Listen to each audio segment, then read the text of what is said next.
పెళ్ళైనా పండగైనా వేడుక ఏదైనా పట్టుచీరల ప్రత్యేక వేదిక వారాహి సిల్క్స్.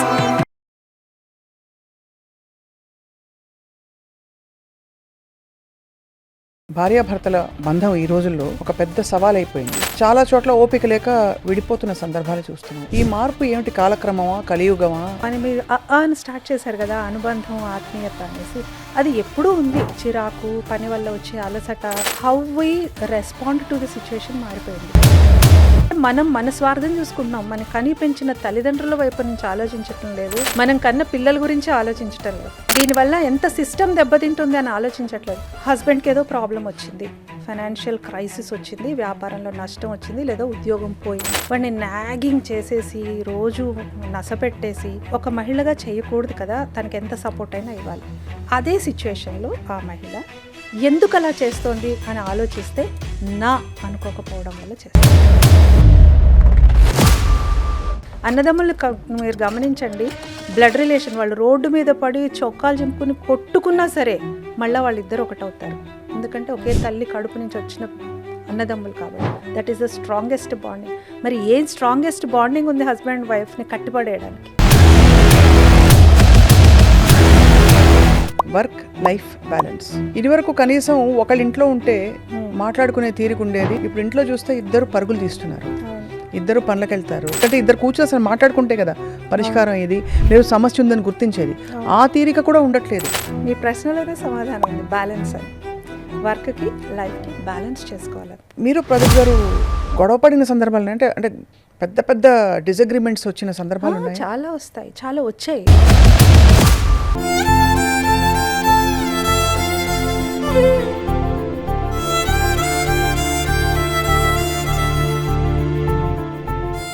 అందరికీ నమస్కారం. సుమన్ టీవీ మొదలు పెడుతున్న ఒక కొత్త ప్రయత్నానికి స్వాగతం. ఈ ప్రయత్నం పేరు అనుబంధం, ఆత్మీయత మన జీవితానికి ప్రాణవాయువు. ఇది అందరికీ తెలిసిన విషయం.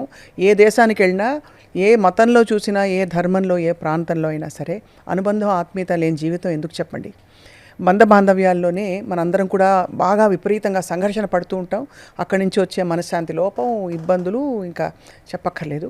వీటన్నిటినీ ఎలా చిక్కుముళ్ళని ఒక్కొక్కటి విప్పే ప్రయత్నమే, అంటే మరింతగా విశ్లేషించి తెలుసుకునే ప్రయత్నమే ఈ అండ్ ఈ ఆకి కరెక్ట్ వక్త, మనందరికీ ప్రేరణ, స్ఫూర్తి సరస్వతి ప్రదీప్ గారు. అందరికీ సుపరిచిత నటి, యాంకర్, రచయిత్రి, సంగీత దర్శకురాలు, అండ్ మనందరికీ ఇష్టమైన ప్రదీప్ గారి శ్రీమతి గారు, అండ్ ఇంకా బహుముఖ ప్రజ్ఞాశాలిగా మనకి ఎన్నో సందర్భాల్లో గొప్ప విషయాలు చెప్పుకుంటూ వచ్చారు. లెట్స్ వెల్కమ్ సరస్వతి ప్రదీప్ గారు. నమస్కారం అండి. నమస్తే స్వప్న, థ్యాంక్ యూ వెరీ మచ్. మిమ్మల్ని చూస్తే ముందు ఫస్ట్ భయం వేస్తుందండి. దేనికండి? మీరు ఎంత పర్ఫెక్ట్గా ఉంటారు, చక్కగా చెక్కు చెదరకుండా పద్ధతిగా, జుట్టు కూడా అలాగే దూకుని చక్కగా చీర కట్టుకుని పొందిగ్గా, she is how right should be అంటే సరస్వతి గారిని చూడండి అనిపిస్తుంది. అంత రైట్ అయినా మీరు? ఎప్పుడు మీరు ఎక్కువగా అది దాన్ని కొంచెం మెచ్చుకోలికి కొంచెం అటు సైడ్ ఉంటే పొగడ్త అయిపోతుంది. నాకు అది ఇష్టం ఉంటుంది. మెచ్చుకోండి. అప్రిసియేషన్ ఇస్ ఎప్పుడు కూడా అప్రిసియేషన్ గొప్పది, ఫ్లాటరింగ్ కన్నా. I don't think it is flattering. No, I hope it's not. I'm not overdoing it, కానీ it always feels like you're in complete control of life. Of course. And అది చాలా వరకు correct. అది నిజంగానే నేను అలాగే ఉంటాను. ఎవ్రీ టైం నన్ను నేను కాన్షియస్గా ఉంటాను, అన్ని విషయాల్లో కాన్షియస్గా ఉంటాను, ఉండడానికి ప్రయత్నం చేస్తాను at least. Sometimes we are humans, we may lose some concentration, కానీ సమ్ టైమ్స్ అది పోయే అవకాశం ఉంటుంది. కానీ బట్ 90% నా ప్రయత్నం ఎప్పుడూ కూడా పర్ఫెక్షన్ అని కాదు, కానీ ఒక డిసిప్లిన్తో ఉండాలని మాత్రం చూస్తాను. పర్ఫెక్ట్గా ఎవరు ఉండరు. No one is 100% perfect, but in the pursuit of perfection will land up with excellence అనేదో అంటారు కదా, అలా కొంచెమైనా ట్రై చేస్తూ ఉంటాను అంతే లైఫ్లో. భార్యాభర్తల బంధం ఈ రోజుల్లో ఒక పెద్ద సవాల్ అయిపోయింది. అంటే కలిసిన వాళ్ళల్లో కూడా చాలా కాన్ఫ్లిక్ట్స్ పెరిగిపోతున్నాయి. ఎగ్జాక్ట్లీ. చాలా చోట్ల ఓపిక లేక విడిపోతున్న సందర్భాలు చూస్తున్నాం.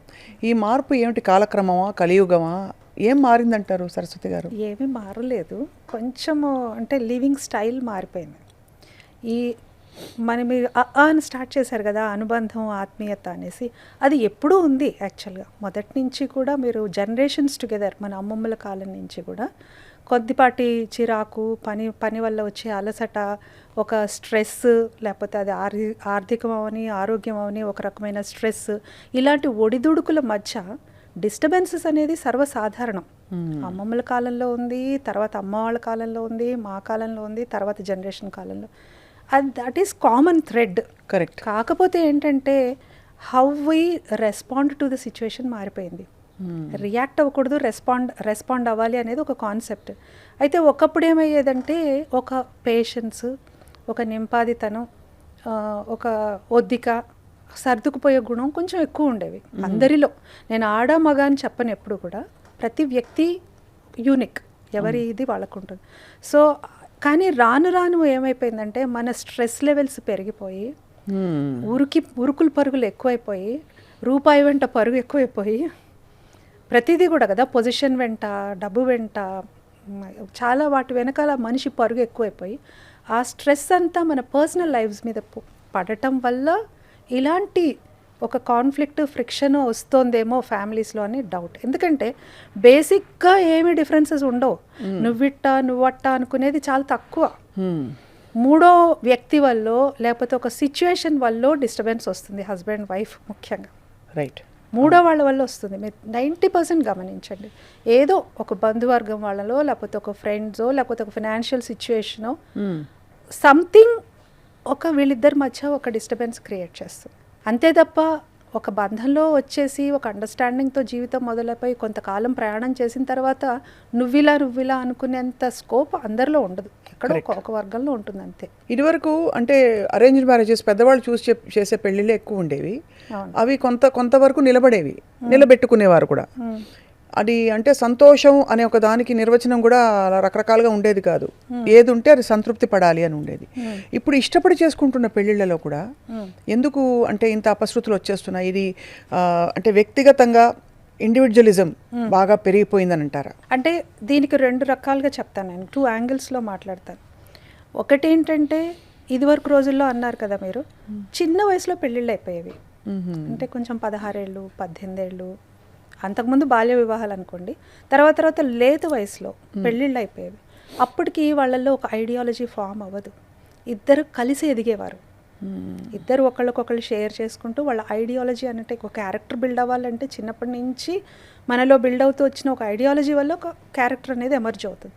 సో దట్ వే చిన్న వయసులో అవడం వల్ల ఇద్దరు కలిసి ఎదిగేవాళ్ళు కాబట్టి, ప్రపంచాన్ని కలిసి చూసేవాళ్ళు కాబట్టి ఒక విధమైన మైండ్ సెట్లో ఉండేవాళ్ళు కొంచెం దగ్గరగా.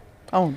ఇప్పుడు 25 ఏళ్ళు 30 ఏళ్ళు వచ్చిన తర్వాత పెళ్ళిళ్ళు అయిపోయి వాళ్ళకంటూ ఒక ఐడియాలజీ, వాళ్ళకంటూ ఒక ఐడెంటిటీ, వాళ్ళకంటూ ఒక ఆర్థికపరమైన పవర్ అన్నీ వచ్చిన తర్వాత వాళ్ళు పెళ్ళిళ్ళు చేసుకున్నప్పుడు అడల్ట్ లెర్నింగ్ ప్రిన్సిపల్ అని మాకు ట్రైనింగ్లో ఉంటుంది. అడల్ట్స్ ఇద్దరు అడ్జస్ట్ అవ్వడం అనేది కొంచెం కష్టమవుతుంది. ఒకే వరలో 2 కత్తులు ఇమ్మడం అని అంటారు కదా, ఆ టైప్లో వర్టికల్గా ఇద్దరు గ్రో అయినప్పుడు 2 కలవాలి అంటే ఎంతో అండర్స్టాండింగ్, ఎంతో పేషెన్స్, ఎంతో అడ్జస్ట్మెంట్, టెంపర్మెంట్ ఉండాల్సి వస్తుంది. కరెక్ట్. ఆల్రెడీ వాళ్ళు ఒక బిల్ట్ ఉంటుంది వాళ్ళలో, ఒక ఐడియాలజీ. మీకు ఒక ప్రిన్సిపల్ ఉంటుంది, నాకు ప్రిన్సిపల్ ఉంటుంది. 2 కలవాలన్న ఇది లేదు, రూల్ లేదు. కరెక్ట్. కాకపోతే ఇక్కడ చేయాల్సింది రెస్పెక్ట్ చేసుకోవాలి అంతే. నీ ఐడియాలజీని నేను రెస్పెక్ట్ చేయాలి, నా ఐడియాలజీని నువ్వు రెస్పెక్ట్ చేయాలి అంతే. నీ స్పేస్ని నేను రెస్పెక్ట్ చేయాలి, నా స్పేస్ని మీరు రెస్పెక్ట్ చేయాలి. దట్ వే లివింగ్ అనేది హార్మోనియస్ చేసుకోవచ్చు. కానీ అప్పటికి ఇప్పటికీ ఇదొకటి తేడా, మెయిన్ తేడా అసలు ఇది వస్తుంది. ఒకటి కలిసి పెరగడం అనేది ఒక ఐడియాలజీలో వచ్చింది. ఇప్పుడున్న సిచ్యువేషన్లో ఎందుకు అవ్వట్లేదు అంటే ఇప్పుడు ఈ ఆర్థికపరమైన ఒక ఇండిపెండెన్స్ రావడం ఒక శాపం అయిపోయింది ఇంచుమించు బంధాల వరకు. ఒక అండర్స్టాండింగ్ లెవెల్స్ అనేవి తగ్గిపోయినాయి. అంటే ఆధారపడడం కూడా తగ్గిపోయింది కదా. ఇదివరకు అంటే భర్త తిట్టినా కొట్టినా అంటే తాగొచ్చి కొట్టాడని కూడా స్టోరీస్ కూడా ఎక్స్ట్రీమ్ స్టోరీస్ వినేవాళ్ళం.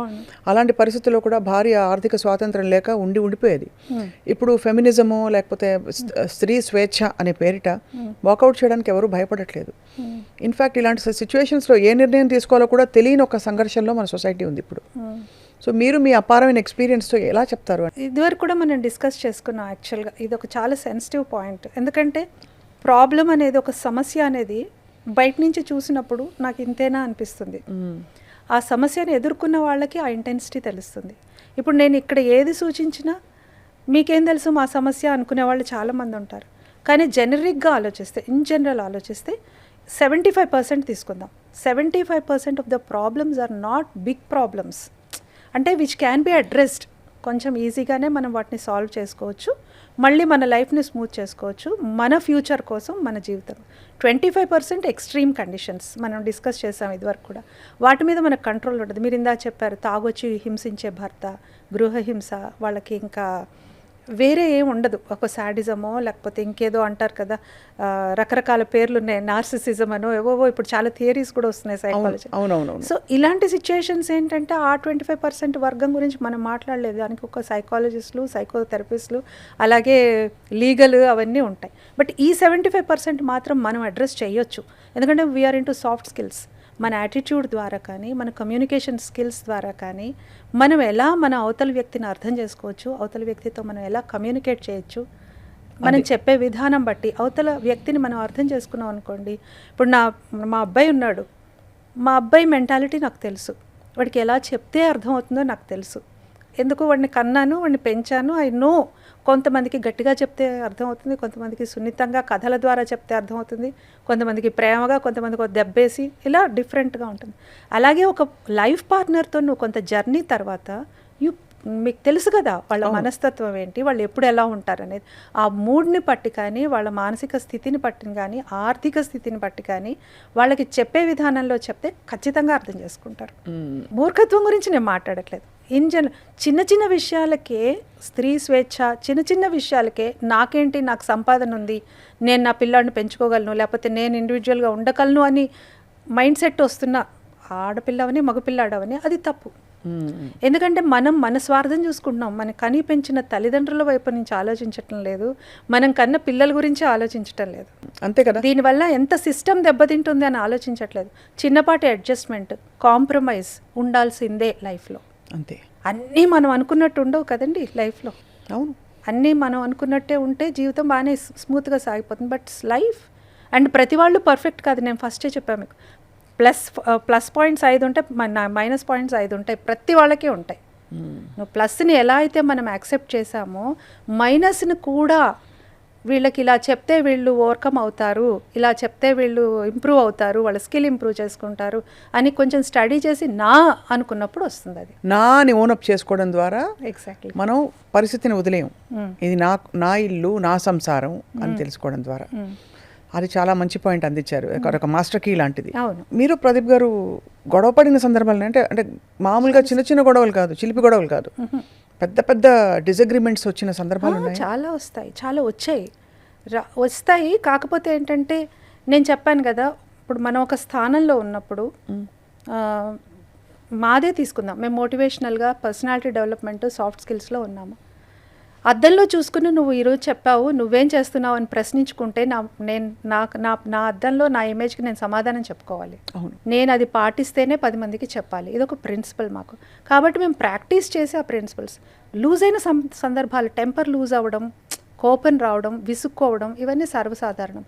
మరీ గట్టిగా వాదులాడుకుని తెగేదాకా లాగిందైతే ఎప్పుడూ లేదు. నేను ఇప్పుడు దాన్ని లేనిది ఉన్నట్టుగా చెప్పలేను, ఎందుకంటే స్మూత్గానే ఉంది. ఎప్పుడైనా అలాంటి డిస్టర్బెన్స్ వచ్చినా కానీ కూడా చాలా క్విక్గా మేము నార్మల్సీ రీస్టోర్ చేసుకునే టెక్నిక్ E3 అనుకుంటాం. E3 అంటే ఎమోషన్ 1, 2, 3. ఫస్ట్ కోపం వచ్చేస్తుంది, సెకండ్ ఏమైనా సరే వాడిని చంపేయాలన్నంత ఇది వస్తుంది, థర్డ్ వచ్చేప్పటికి డస్ట్ డౌన్ అవుతుంది. కొంచెం పాజ్ ఇచ్చామనుకోండి, E3లోకి వచ్చేద్దాం. ఇలా మేము కొన్ని టెక్నిక్స్ పెట్టుకున్నాం. ఈ టెక్నిక్స్ ఇప్పుడు రోడ్డు మీద వెళ్తుంటే ఎవడో అడ్డం వస్తే ఒక రకమైన ఫస్ట్ కోపం వస్తుంది, దిగి వాటితో కొట్లాడతారు, చాలామంది చూస్తుంటాం. థర్డ్ ఏం లేదు, అక్కడ 5 మినిట్స్ అంతే, అక్కడ నిజం పెద్ద డ్యామేజ్ కూడా అవ్వదు. But we lose our temper, restlessness, ఇవన్నీ వస్తాయి. Those are all momentary. వాటిని మనం పట్టుకుని వేళ్లాడి, అదిగో నువ్వు ఇప్పుడు అలా అన్నావు అని చెప్పేసి 10 ఏళ్ల తర్వాత ఇనపెట్లోంచి తీసేసి కొట్టుకోవాల్సిన అవసరం లేదు. రైట్. ఇష్యూ బేస్డ్ ఉండాలి, ఏదైనా సరే ఇష్యూ బేస్డ్. ఇందాక మీరు ఒక మాట మనం అనుకున్నాం, నా అనడం అనేది. మీకు ఒక ఎగ్జాంపుల్ చెప్తా. ఒక ఉమెన్ తీసుకుందాం, ఫర్ ఎగ్జాంపుల్ మహిళనే తీసుకుందాం. హస్బెండ్కి ఏదో ప్రాబ్లం వచ్చింది, ఫైనాన్షియల్ క్రైసిస్ వచ్చింది, వ్యాపారంలో నష్టం వచ్చింది, లేదా ఉద్యోగం పోయింది. వాడిని నాగింగ్ చేసేసి, రోజు నసపెట్టేసి తను పాపం ట్రై చేస్తున్నాడు. అది ఒక మహిళగా చేయకూడదు కదా, తనకి ఎంత సపోర్ట్ అయినా ఇవ్వాలి. అదే సిచ్యువేషన్లో ఆ మహిళ ఎందుకు అలా చేస్తోంది అని ఆలోచిస్తే నా అనుకోకపోవడం వల్ల చేస్తుంది. ఇప్పుడు ఆ బంధం ఎలాంటి బంధం అంటే అండి, హస్బెండ్ వైఫ్ది చాలా సున్నితమైన బంధం.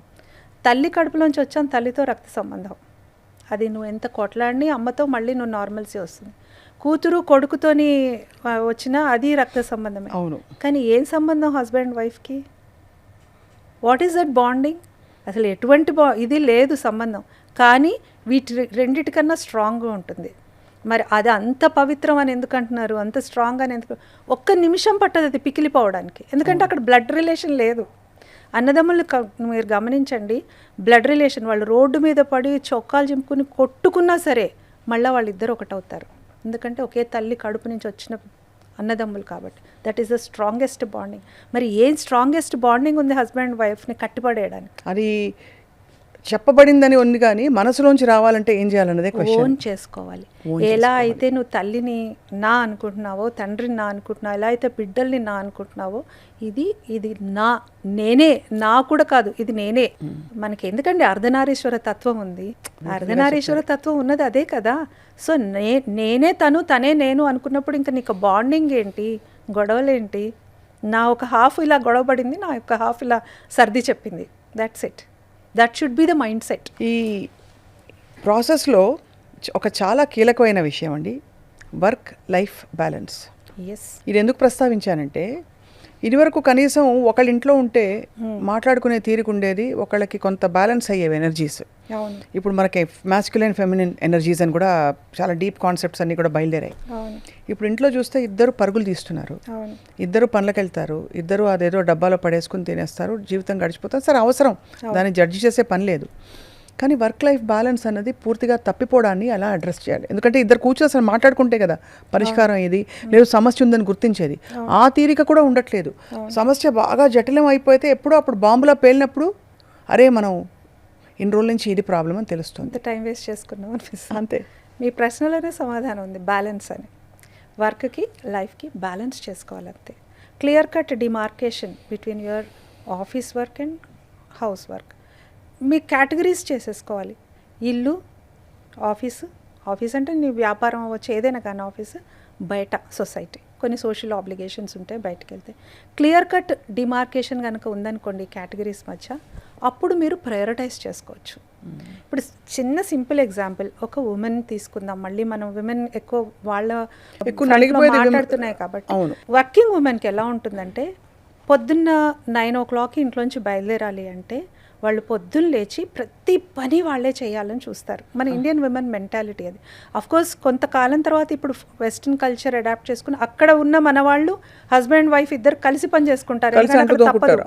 మెయిడ్స్ ఉండరు, ఇంకా సపోర్ట్ సిస్టమ్ ఉండదు కాబట్టి వాళ్ళు కలిసి చేసుకుంటారు. ఆ కల్చర్ ఇక్కడ చాలా వరకు వచ్చింది, చాలామంది హెల్ప్ చేసుకుంటున్నారు. బట్ ఇంకా ఒక వర్గం వాళ్ళు 9ంటికి వెళ్ళాలి అంటే ఇంట్లో ఫస్ట్ లేవగానే అసలు వాళ్ళు వేరే ఏముండదు, కాలకృత్యాలు తీర్చుకోవడం ఏంటి, వంటింట్లోకి వెళ్ళిపోవడం, నడుము బిగించేసి హడావిడిగా వంట, బ్రేక్ఫాస్ట్, లంచ్, ప్యాకింగ్. అసలు మనం ఒక సినిమాలో సీన్ లాగా తిరిగిపోతుంది. ఇంకా కాఫీ అందించడం, బ్రేక్ఫాస్ట్ చేయడం, లంచ్ చేయడం, ఒక ఇంట్లో ఎవరైనా వాళ్ళకి సపోర్ట్ చేస్తే తప్ప, లేకపోతే మొత్తం వాళ్ళే చేస్తారు. చెయ్యాలి అనుకుంటారు. నేను ఇవ్వకపోతే కాఫీ తాగడు, నేను ఇవ్వకపోతే మా ఆయన బ్రేక్ఫాస్ట్ తినడు, నేను చేస్తేనే ఇష్టం. ఇవన్నీ మనం వేసుకున్నవి.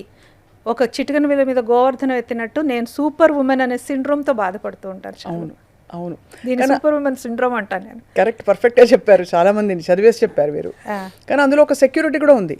ఎందుకంటే భయం ఏముంటుందంటే స్త్రీకి, నేను ఇవ్వకపోతే నాకు ఇతని మీద ఉండే పట్టు నేను కోల్పోతానేమో, నేనే పెట్టేయాలి, నేనే చేసేయాలని కూడా ఉంటుంది కొంత. అదే అంటారు, what ever is the reason, మొత్తం వేసుకుని స్ట్రెస్ తీసుకుంటారు. తీసుకుని ఏం చేస్తారు, ఆ స్ట్రెస్లో చెప్పుల్లో కాళ్ళు పెట్టుకునేదాకా పని చేసుకుని ఆఫీస్కి వెళ్ళిన తర్వాత గ్యాస్ ఆఫ్ చేశానా, లేకపోతే అయ్యో నేను పప్పు నానేసాను, రుబ్బలేదు, మర్చిపోయాను, ఇలాంటివి కూడా వేధించే అవకాశాలు. ఆఫీస్లో కూడా 100% ఇవ్వలేరు. మళ్ళీ ఆఫీస్లో కూడా ఏదైనా ఎక్స్ట్రా వర్క్ ఉందంటే అది తెచ్చుకుని ఇంట్లో ల్యాప్టాప్ ఓపెన్ చేసుకునో, లేకపోతే ఆఫీస్ గురించి ఆలోచిస్తూ ఇక్కడ 100% ఇవ్వలేరు. మీరు బ్యాలెన్స్ చేసుకోవడం గురించి అన్నారు కదా, ఆ కాన్సెప్ట్కే చెప్తున్నాను నేను.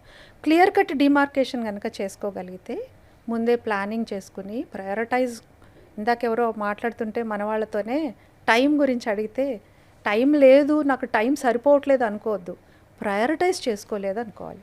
టైం అందరికీ ఈక్వలే కదండి. పిఎం నుంచి ఒక రోజు కూలీ చేసుకునే వాడి దాకా వాచ్ అందరికీ సేమే ఉంటుంది కదా. అవును అవును అంతే 24 అవర్స్ అందరికీ ఒకటే కదా. How we manage that time అనేది ఇంపార్టెంట్. కోర్స్ కొంతమంది బిజీ పీపుల్ ఉంటారు, బిజీ పీపుల్కే టైం దొరుకుతుందనే ఒక సామెత కూడా మనకు తెలుసు కదా. So that how we prioritize the work. Morning లేవగానే నా ప్రయారిటీ టు డూ లిస్ట్ చేసుకోవడం, టాప్ మోస్ట్ ప్రయారిటీ వర్క్ చేసుకోవడము, urgent but not important, urgent important, important but not urgent, not urgent not important, 4 categories. So ఇలా కనుక అంటే ఇంత క్లారిటీతో ఆలోచించగలిగితే ఒక్కరోజు చాలండి, 2 రోజులు చాలండి ప్రాక్టీస్ చేయడానికి. 3వ రోజు నుంచి మీ లైఫే స్మూత్గా అవుతుందిగా. అవును అంతే కదా. పట్టు సాధించాలి దేని మీదైనా మనం అనుకోవాలి ఫస్ట్. మనం ఏం చేస్తామంటే జనరల్గా ప్రొకాస్టినేట్ చేస్తుంటూ పోస్ట్పోన్ చేసుకుంటూ కొన్ని పనులు లాస్ట్ మినిట్లో టెన్షన్ పట్టడం. అది ఆఫీస్ వర్క్ అవని, ఇంటి వర్క్ అవని, ఏదైనా సరే బ్యాలెన్స్ కనుక చేసుకోగలిగితే ఆఫీస్ వర్క్ తీసుకొచ్చి ఇంట్లో చాలామంది వర్కింగ్ ఉమెన్లో ఇంకొక వర్రీ ఉంటుంది. నేను హాయిగా ఇంట్లో ఉంటే బాగుండేది, నేను కంపల్సరీ అయి ఉద్యోగం చేస్తున్నా, ఇంట్లో ఉండే వాళ్ళకైతే బోల్డ్ టైం ఉంటుంది, చక్కగా పిల్లలతో స్పెండ్ చేస్తారు, హాయిగా ఇంట్లో రెస్ట్ తీసుకుంటారు, ఇలా అనుకుంటారు వాళ్ళు. ఇంట్లో ఉండే వాళ్ళు ఏంటంటే వాళ్ళకి డిమార్కేషన్ కుదరదు. కిచెన్లోనే 24 గంటలు పని చేసుకుంటూ ఇంట్లోనే ఉంటాం కదా అని చెప్పేసి రోజంతా పని చేసుకుంటుంటారు. పర్సనల్గా వాళ్ళు ఒక మ్యూజిక్ వింటమో, ఒక పుస్తకం చదువుకోవడమో, వాళ్ళకంటూ ఓ వాకింగ్ చేసుకోవడమో వాళ్ళు ప్రయారిటైజ్ చేసుకోరు ఇక్కడ. సో అందరం కలిసి వర్కింగ్ అవని నాన్ వర్కింగ్ అవని ఆలోచించుకోవాల్సింది ఏంటంటే మనము ఎంత టైం స్పెండ్ చేస్తున్నాం అనేది కాదు ముఖ్యం, ఎలా స్పెండ్ చేస్తున్నాం అనేది ముఖ్యం. భర్తతో లేకపోతే అందరితో, ఫ్యామిలీతో, హస్బెండ్తో అవని, పిల్లలతో అవని, ఎవరు ఏది miss Kali. Quantity of time is not important, quality of time important. ఉన్న 2 గంటలు 3 గంటలైనా నువ్వు ఎంత వర్త్ ఇనఫ్గా స్పెండ్ చేస్తున్నావు, ఎంత బాగా కమ్యూనికేట్ చేస్తున్నావు, ఆ రోజు జరిగినవన్నీ మాట్లాడుతున్నావు. ఈ స్ట్రెస్ క్యారీ చేయడం వల్ల ఒకళ్ళ మీద ఒకళ్ళు చిరుబురులు, విసుగులు, చికాకులు ఉన్న 2-3 గంటల్లో అది కూడా అయిపోతుంది. ఒక అసంతృప్తితో నిద్రపోతాం ఆ రోజు. కరెక్ట్. ఈ ప్రాసెస్లో వర్కింగ్ విమెన్కి ఉండే మరొక సవాల్, ఇంటికి రాగానే ఎలా అయితే మెన్ ఎక్స్పెక్ట్ చేస్తారో విమెన్ కూడా నా భర్త నాకు ప్రేమ చూపించాలి, అప్రిసియేషన్ చూపించాలని ఎక్స్పెక్ట్ చేస్తారు. భర్తకి ఆప్షన్ ఏ తీరిక లేకో, ఆప్షన్ బి నిజంగా అనిపించకో, ప్రేమ అనిపించకపోవచ్చు కదా, రోజు ప్రేమించుకుంటూ కూర్చోవాలని ఎక్కడ పుస్తకంలో లేదు కదా. కష్టం కూడా. ప్రేమ అనేది అంటే ఏంటి మీ ఉద్దేశం?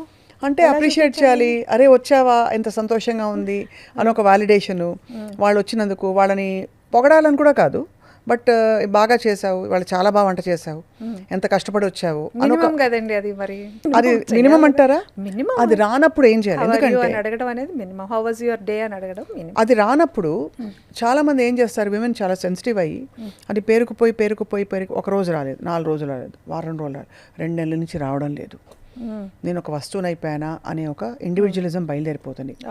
అక్కడి నుంచి వాళ్ళు వర్క్ లైఫ్ బ్యాలెన్స్ పెట్టుకోలేని పరిస్థితుల్లో వాళ్ళు కూడా వెళ్ళి అప్రోచ్ అయ్యి భర్తతో కూర్చోలేక అక్కడ జటిలం అయిపోతుంది.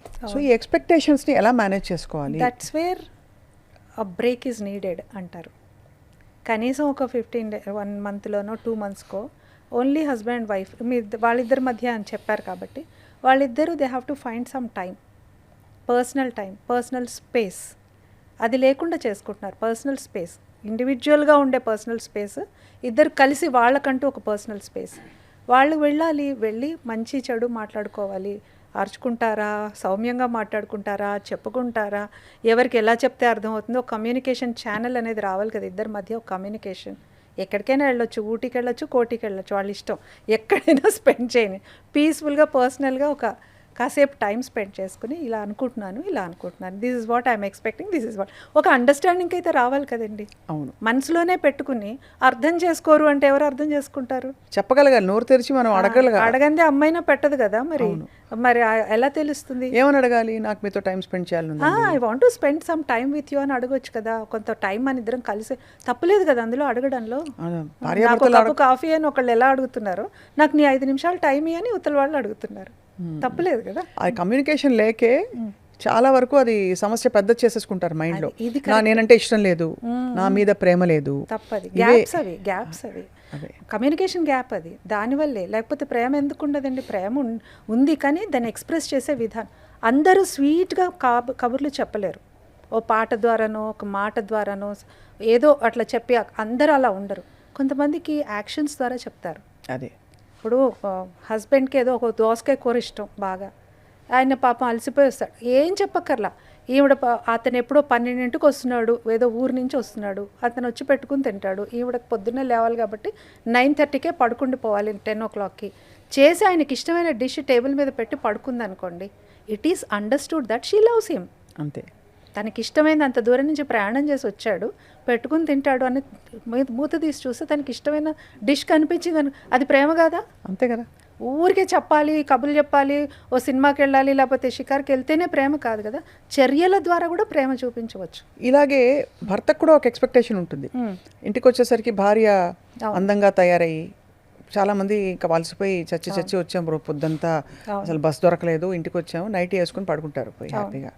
ఇవన్నీ చాలా జడ్జ్మెంట్స్ ఉంటాయి, భర్తకు ఎక్స్పెక్టేషన్స్ ఉంటాయి. భార్య వాటిని కూడా అందుకోవాలి కదా. అందుకోవాలి, 90% ట్రై చేయాలి. ఎప్పుడో మనకి నిజంగా మీరు అన్నట్టుగా అలాంటి సిచ్యువేషన్స్ అయితే అవతల వాళ్ళు అర్థం చేసుకుంటారు, లేదో చెప్పాలి, వాళ్ళు నాకు బాగాలేదు, I'm not well, I'm tired, ఇలాంటివన్నీ కమ్యూనికేట్ చేయాలి. కమ్యూనికేషన్ ఈజ్ ద కీ అండి. అదే కదా, కమ్యూనికేషన్ ఈజ్ ద కీ. ఆ కమ్యూనికేషన్ చేసే విధానం అందులో అనేక రకాలు. మన బాడీ లాంగ్వేజ్ కూడా కమ్యూనికేషన్లో పార్టే, మీకు తెలియదే ఉంది. మన సైలెన్స్ కూడా కమ్యూనికేషన్లో పార్టే. అవును, ఏ రకంగా కమ్యూనికేట్ చేస్తాము అనేది మన వాళ్ళ నేచర్ని బట్టి మనం కమ్యూనికేట్ చేయాలి, వాళ్ళు ఎలా చెప్తే అర్థం చేసుకుంటారని. సో ఆ communication is the key. First మన ఇల్లు, ఆఫీసు, మొత్తం లైఫ్ మొత్తం స్మూత్గా అవ్వాలి, ఆ ప్రాసెస్ అంతా స్మూత్గా ఉండాలి అంటే time management is the key, prioritizing things key. And then వాళ్ళిద్దరి మధ్య బాండింగ్ కానీ హార్మనీ కానీ ఉండాలి. ఫ్యామిలీ మొత్తం, అత్తగారు ఉండొచ్చు, ఆడబడుచు ఉండొచ్చు, మామగారు ఉండొచ్చు, ఇంకెవరైనా ఫ్యామిలీ మెంబర్స్ ఉండొచ్చు, వాళ్ళందరి మధ్య కూడా పర్ఫెక్ట్ కమ్యూనికేషన్. కూర్చోబెట్టి చెప్తే ఎవరైనా అర్థం చేసుకుంటారు, చెప్పే పద్ధతిలో అర్థం చేసుకుంటారు. ఇది చెప్పక అర్థం చేసుకోరు, నేను ఇంతే ఇంతే ఇంతే అని లోపల పెట్టుకుని ఇక్కడ దాకా పెట్టుకుని సడన్గా ఎప్పుడో పేలుతారు.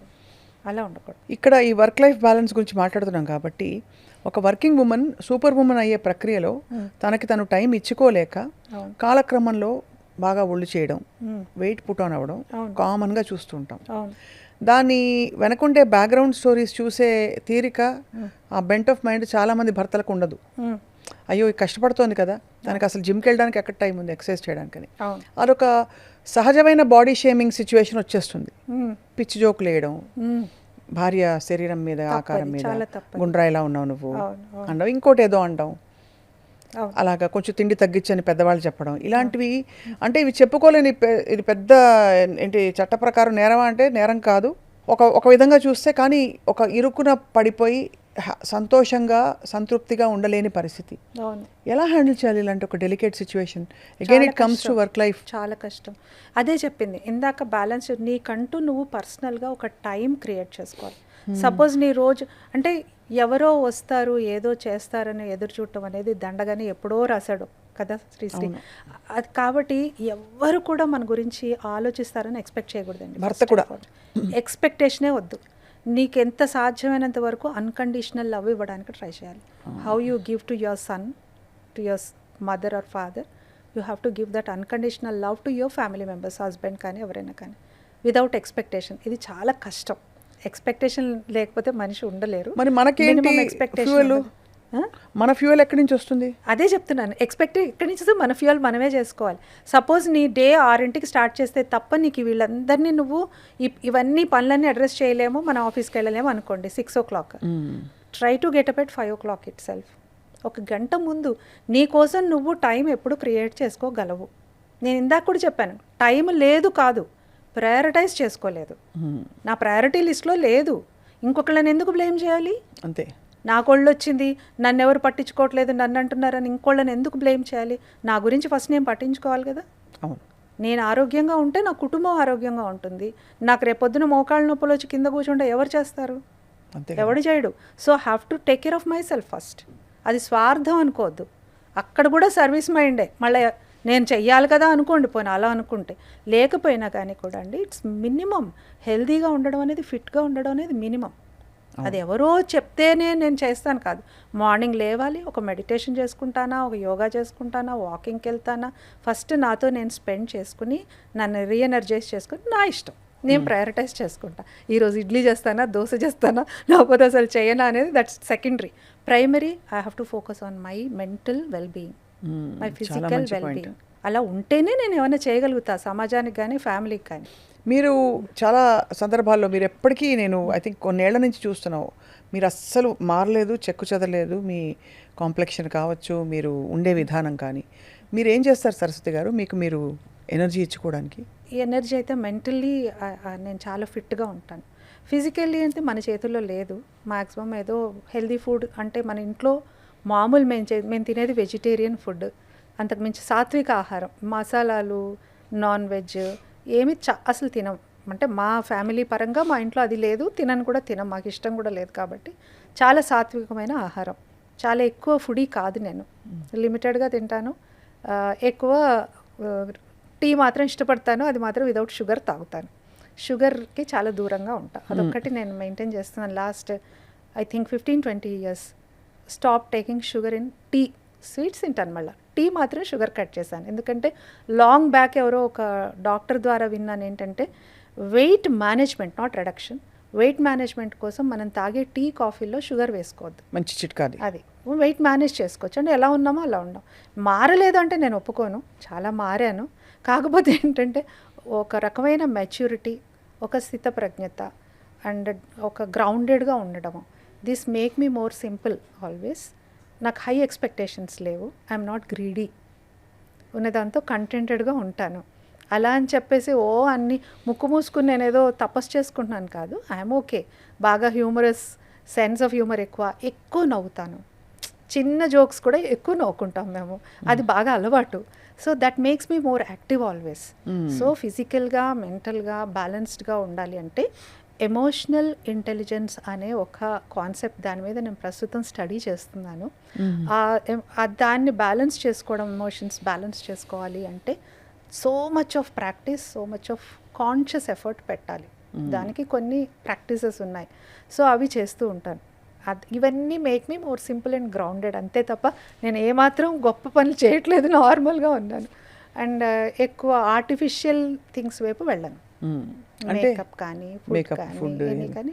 మీరు తెరపై ఉండే పరిస్థితి ఉన్నా కూడా మీరు ఎక్కువ మేకప్ అది ఎక్కువ ఉండదు. అంటే అది డిపెండ్స్ కదా, ఏదో ఒక చిన్న క్యారెక్టర్ని బట్టి మనం ఏదో చేసుకోవాలి. ఆన్ స్క్రీన్ పక్క ఆర్టిస్ట్ని పక్కన మనం కొంచెం మ్యాచ్ అవ్వాలి కాబట్టి ఏమైనా చేస్తాం తప్ప బయట అసలు నాకు ఆ మేకప్ అవి నాకు సూట్ అవ్వని నేను అనుకుంటాను, ఎక్కువ చేసుకోను అంతే. అది తప్ప వేరే ఏం లేదు. నేను ఆ మెంటల్గా ఫిజికల్గా ఫిట్గా ఉండడానికి ట్రై చేస్తాను ఆల్వేస్. సో మరి ప్రదీప్ గారికి మీరు ఎప్పుడైనా వెళ్ళి చెప్పాల్సిన సందర్భం వచ్చిందా? నాకు టైం సరిపోవట్లేదు, మీరు టైం ఇవ్వట్లేదు, నన్ను నెగ్లెక్ట్ చేస్తున్నారు, లేదు రివర్స్ ఏమో మీరే బిజీ ఏమో, అలా ఏం లేదు. లక్కీలీ ఇద్దరం ఒకటే ఫీల్డ్, ఇద్దరిది ఒకటే ఆఫీసు, మేము కలిసి ట్రావెల్ చేస్తాము. ఇద్దరం ట్రైనింగ్ ఫీల్డ్, ఇద్దరం వర్క్షాప్స్ కూడా కలిసి కండక్ట్ చేస్తాము. వాటిని కాన్సెప్చువలైజ్ చేయాలన్నా డిస్కస్ చేస్తాము. అయితే మేము ఒక డిమార్కేషన్ పెట్టుకున్నాం. 8 AM ముందర ఆఫీస్ విషయాలు మాట్లాడుకోము, 8 PM తర్వాత ఆఫీస్ విషయాలు మాట్లాడుకోము. అసలు అబ్బా ఎలా సాధ్యం అండి బాబు? అలా ట్రై చేస్తున్నాం. ఒక 2-3 సార్లు చాలా డిస్టర్బెన్స్ వచ్చింది మాకు కూడా, because of so many business tensions and all. ఆ రోజులో నైట్ వచ్చిన తర్వాత కూడా డిస్కస్ చేసుకుని దాని మీద ఏదో కొంచెం ఆర్గ్యూ చేసుకుని డిస్టర్బెన్స్ వచ్చిన తర్వాత వన్ ఫైన్ డే ఇద్దరం అనుకున్నాం అనమాట, ఎందుకు ఇవి మన దగ్గరికి రాకూడదు కదా, డొమెస్టిక్ ఫ్రంట్లోకి వస్తే వి లూజ్ అవర్ పీస్. కాబట్టి ఒక డెసిషన్కి వచ్చాం ఏంటంటే not before 8 AM, not after 8 PM. ఆ మధ్యలో ఎక్కడైనా వెళ్ళండి, ఆఫీస్ విషయాలు కొట్టుకోండి, తిట్టుకోండి, ఏమైనా చేసుకోండి, బిజినెస్లో ఏదైనా చర్చించుకోండి, అన్నీ చేసుకోండి. కానీ బట్ ఇంటికి వచ్చిన తర్వాత మాత్రం ఆ షూ బయటే విప్పేయాలి, ఇది అనుకున్నాం మేము. అప్పటి నుంచి ఇంకా అసలు ఏమీ లేదు, నథింగ్, హ్యాపీగా ఉంటాం. అండ్ టైం ఇవ్వడం లేదు అనే దానికి ఆస్కారం లేదు. ఎందుకంటే మీరు ఎప్పుడు కలిసే ఒక ప్రొఫెషన్లో ఉన్నారు, ఒకే ప్రొఫెషన్లో ఉన్నాము, ఒకటి అలాంటి ఎక్స్పెక్టేషన్స్ లేవు స్వప్న. ఈ పొసెసివ్నెస్లు, ఎక్స్పెక్టేషన్లు ఏమి ఉండవు. నేను చెప్పా కదా, నాకు అంత పెద్ద ఎక్స్పెక్టేషన్స్ అవే ఉండవు. అన్కండిషనల్గా నేను ఎంత ఇవ్వగలను అంత ఇస్తాను. ఇది మాత్రం అనుకుంటాను ఎప్పుడు, నేను ఎంత చేయగలను అంత చేస్తాను, నాట్ బియాండ్ దట్. ఎప్పుడు పుష్ చేయలేదు పరిస్థితులు మిమ్మల్ని ఇంకా చేయాలి, ఇంకా ఏదో చేయాలి? Lucky, I'm very fortunate, touch wood. ఆ ఒక్క విషయంలో మాత్రం నాకేం ప్రాబ్లం లేదు. అండ్ ఈవెన్ ఛానల్స్ కూడా, నేను పని చేయని ఛానల్ లేదు. అన్ని ఛానల్స్ నాకు సపోర్ట్ చేశాయి. నాకు డ్యూరింగ్ ద డేనే వెళ్ళేదాన్ని. మార్నింగ్ 9 నుంచి ఈవినింగ్ 3 లోపలే నా రికార్డింగ్స్ ఏమైనా ఇలాగే చేసుకుని మళ్ళీ పిల్లలు స్కూల్ వాళ్ళు వచ్చేటప్పటికి వెళ్ళాలి. అది అందుకనే కదా నేను వేరే ఏమీ ఒప్పుకోలేదు అప్పుడు. నితీష్ అంటే మా అబ్బాయి 8th క్లాస్ దాకా నేను స్ట్రెచ్ అవ్వలేదు. 8th తర్వాత ఇంకా నేను స్ట్రెచ్ అయ్యాను. తర్వాత ఇంకా తను కొంచెం పెద్దవాడైపోయాడని. సో మీరే దాదాపు మీ పరిధి, మీ రెస్పాన్సిబిలిటీ గ్రహించుకుని అది అంటే ఇంకా 2 చక్రాలు కలిసి ప్రయాణిస్తేనే ఆ ప్రయాణం సాఫీగా ఉంటుంది. ఒక చక్రం నేను ముందు నేను తర్వాత అనుకుంటే అది బండి అంతే తప్పుతుంది. 100% అది అదే కదా మనం పెళ్ళిళ్ళల్లో మన సాంప్రదాయంలోనే ఉంది కదా, కాడి పెట్టి పెళ్ళి అప్పుడు ఒక కాడి ఎద్దుల్లాగా వెళ్ళాలి ఇద్దరు ఒకటే డైరెక్షన్లో ఒకటే పేస్లో వెళ్తేనే సంసారం బాగా సాగుతుంది అనేసి. మీరు ఫస్ట్లో అన్నారు సూపర్ ఉమెన్ అయ్యే ప్రయత్నంలోనే మనం శృతి తప్పుతున్నాము లేడీస్ అని. ఇంకా ఏం తప్పులు జరుగుతున్నాయి మీ దృష్టిలో ఈ తరంలో, అంటే ఇప్పుడున్న ప్రపంచంలో? స్ట్రెస్, హెల్త్ 2 పోతున్నాయి. నేను కూడా అయ్యాను అలాగా. నేను కూడా అలాగే ఆలోచించేదాన్ని. నా రియలైజేషన్స్ చాలా అయినాయి లైఫ్లో. నన్ను నేను అప్గ్రేడ్ చేసుకుంటూ ఒక మెచ్యూరిటీ లెవెల్కి వచ్చిన తర్వాత నేను అందరికీ చెప్తున్నాను. నేను కూడా అలాగే ఉండేదాన్ని. సూపర్ ఉమెన్ సిండ్రోమ్ నన్ను కూడా బాధించింది. స్ట్రెస్ అంటే ఎలాగా? ఫర్ ఎగ్జాంపుల్ నేనే చేయాలి అనే ఒక స్ట్రెస్, ఆ సాటిస్ఫాక్షన్. ప్రేమని తప్పు పట్టట్లేదు నేను. 100% మదర్గా మనకుండే కన్సర్న్స్, మనకుండే అది ఉంటాయి. అరే వాడు సరిగ్గా తినడు నేను పెట్టకపోతే అనే. 100% పిల్లలు మనం పెట్టకపోతే సరిగ్గా తినరు, టలైన్ చేస్తారు అక్కడ పడేసి. మనం వండిన దాంట్లో సగమే తిని వెళ్ళిపోతుంటారు. అది ఉంటుంది. కానీ కొన్ని సందర్భాల్లో వదిలేయాలి, నేర్చుకుంటారు. అవును, పట్టుకుని ఉండకూడదు పిల్లల్ని. ఎస్పెషల్లీ తప్పటడుగులు వేసి వాడు 100 సార్లు పడతాడమ్మా. మనం పడుతున్నాడు కదా అనేసి వాడిని నడవకుండా ఆపామా? అంతే కదా, నడిపించాం కదా, పరిగెత్తాడు కదా. సేమ్ వే ఇప్పుడు కూడా అంతే. కొన్ని వదిలేయాలి పిల్లలు, కానీ వాళ్ళే నేర్చుకుంటారు. వాళ్ళే ఇప్పుడు ఒక చిన్న ఎగ్జాంపుల్ చెప్తా మీకు. సీతాకు ఒక చిలక అంత అందంగా ఎగరాలంటే ఎన్ని దశలు దాటుతుంది. గొంగళి పురుగు నుంచి ప్యూపా దశ నుంచి ఎన్నో దశలు దాటి అందులో అది స్ట్రగుల్ అయ్యి ఆ ఫ్లూయిడ్స్ అన్నీ దాని రెక్కల్లోకి వచ్చి ఫైనల్ దశలో అందంగా ఎగురుతుంది. మనం దాని మీద జాలిపడి మధ్యలోనే దాన్ని కట్ చేసామనుకోండి, అది ఎగరగలుగుతుందా? రెక్కలు కూడా ఫామ్ కావు. పిల్లలైనా అంతే. మనం ప్రతిదీ మనమే చేయాలి అనుకుంటే వాడెప్పుడు నేర్చుకుంటాడు? అంతే కదా. కొన్ని బాధ్యతలు నేర్పించాలి, పని డెలిగేట్ చేయాలి. మీరు ఇందాక వర్క్ లైఫ్ బ్యాలెన్స్ అన్నారు కదా. మనం true leadership is farming a good team. ఇంట్లో కూడా టీమ్ మెంబర్స్ కనుక ఎఫిషియెంట్గా వీడి కోర్ కాంపిటెన్సీ ఇది, వీడి కోర్ కాంపిటెన్సీ ఇది, వీడు ఇదైతే బాగా చేస్తాడు అదైతే బాగా చేస్తాడని మన ఆఫీస్లో ఎలా అయితే వాళ్ళని ఐడెంటిఫై చేసి వాళ్ళ టాలెంట్స్ని వాళ్ళ నుంచి మనం రాబట్టుకుంటున్నామో ఫర్ అవర్ ఆర్గనైజేషన్. ఒకళ్ళు ఎడిటింగ్ బాగా చేస్తారు, లేకపోతే ఒకళ్ళు స్క్రిప్ట్ బాగా రాస్తారు, ఒకళ్ళు ఇంకొకటి, ఇలా అనుకుని వాళ్ళ నుంచి మనం ఎలా అయితే రాబట్టుకుంటున్నామో ఇంట్లో కూడా అంతే. ఒక్కొక్క పని ఒకళ్ళకి డెలిగేట్ చేయాలి. నీ జాబ్ ఇది, పొద్దున్నే పాల ప్యాకెట్ నువ్వు తీసుకురావాలి లోపలికి. అవును, ఇలాంటి చిన్నవి, పెద్దది కాదు. పూల మొక్కలకి నీళ్లు నువ్వు పోయాలి. Delegate the job. అన్నీ నేనే చేయాలి అనుకోకుండా పిల్లలు కూడా నేర్చుకుంటారు. మనకి స్ట్రెస్ తగ్గుతుంది. ఇట్స్ ఆల్ ప్లానింగ్ అంతే. అలాగే హెల్త్ కూడా మీరు నెగ్లెక్ట్ చేశారా? ఇది కామన్గా విమెన్ చేసే తప్పులు. నాది అంటే హెల్త్ నేను నెగ్లెక్ట్ చేయడం అని అంటే నాకు హెక్టిక్ స్కెడ్యూల్స్లో పనిచేసినప్పుడు చేశాను. ఒక 2 years అలాగా చేశాను. తర్వాత I came back to normal. You came back to your normal. ఇది అది గ్రహించుకోవడమే ఒక రీబర్త్ ఉమెన్కి. సో నాకు అర్థమవుతుంది ఏంటంటే మనల్ని మనం సంపూర్ణంగా చూసుకునే ఒక స్థితిలో లేకపోతే కుటుంబాన్ని కానీ ఉద్యోగాన్ని కానీ ఇంకో దాన్ని కానీ ఏ విషయాన్ని చూసుకోలేము. సో మనకి మనమే బాసులం అని గ్రహించుకోవాలి. భర్త ఏదో చెప్తున్నారని చేయడం, వీళ్ళు చెప్పారని చేయడం అలా అనుకోకుండా ఓనప్ చేసుకోవాలి మన లైఫ్ని మనం ముందు. లీడర్ అంటే ఏంటి? Who leads one self. మనల్ని మనం లీడ్ చేసుకుంటూ మన లీడర్, మన లైఫ్కి మన లీడర్, మన టీంకి మన లీడర్. టీం అంటే అది ఇంట్లో అవ్వచ్చు, ఆఫీస్లో అవ్వచ్చు. లీడింగ్ అనేది, లీడ్ చేయాలంటే ఏం కావాలి మనకి? ఫస్ట్ మనకు క్లారిటీ ఉండాలి ఏం కావాలి, అంతే. అది చిన్న విషయం అవని పెద్ద విషయం అవనండి, లీడింగే కదా. అవును. సో పిల్లలకు కూడా ఇంట్లో వాళ్ళకు కూడా నాకు ఇవాళ టైం లేదు, నాకు కూర మీరు కట్ చేసేయండి, నేను ఆఫీస్లో కొంచెం తొందరగా వెళ్ళాలి చెప్పొచ్చు పక్క వాళ్ళకి.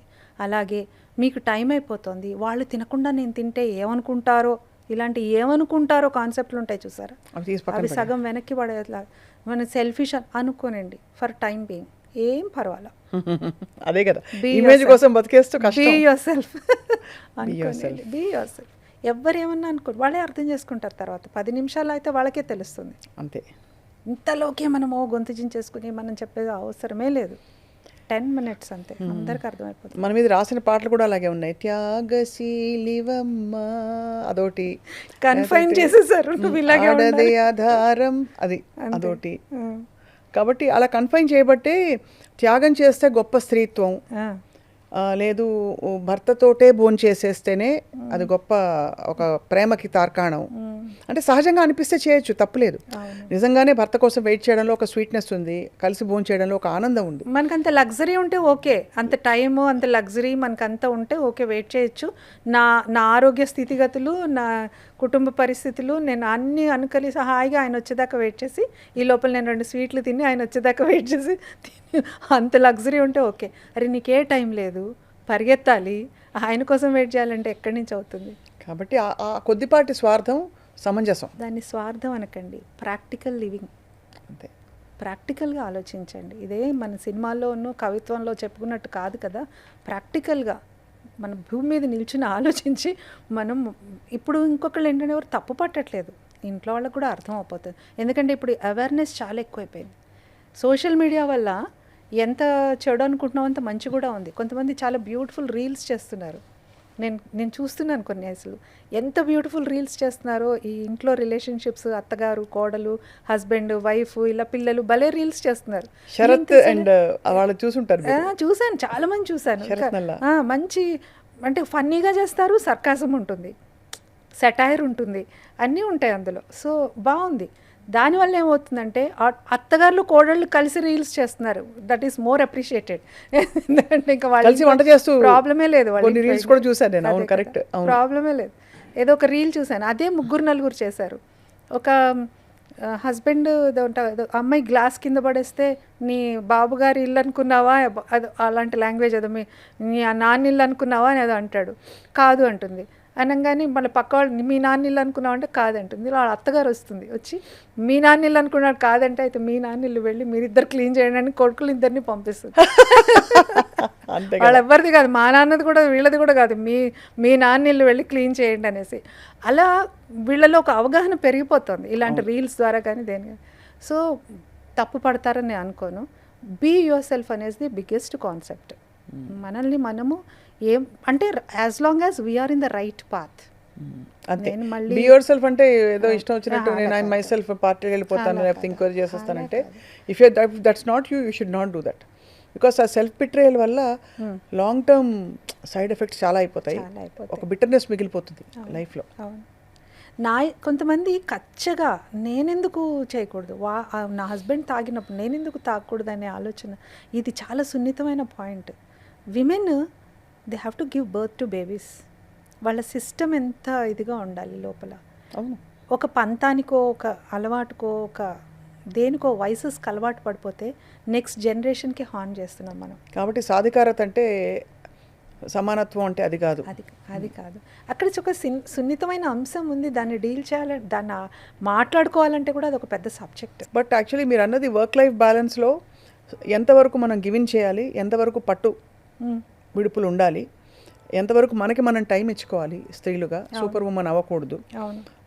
రెండోది planning, pre planning important, urgent, ఇవన్నీ వీటి కేటగిరీస్ సహజంగా మైండ్లో ప్రయారిటైజ్ చేయడం, ఇవన్నీ కూడా చాలా ఆర్గనైజ్డ్ అండ్ ఒక పీస్ఫుల్ లైఫ్కి కొన్ని మెట్లు. అండ్ అది అందరికీ సాధ్యం అని చెప్తున్నారు సరస్వతి గారు. అందరికీ సాధ్యం.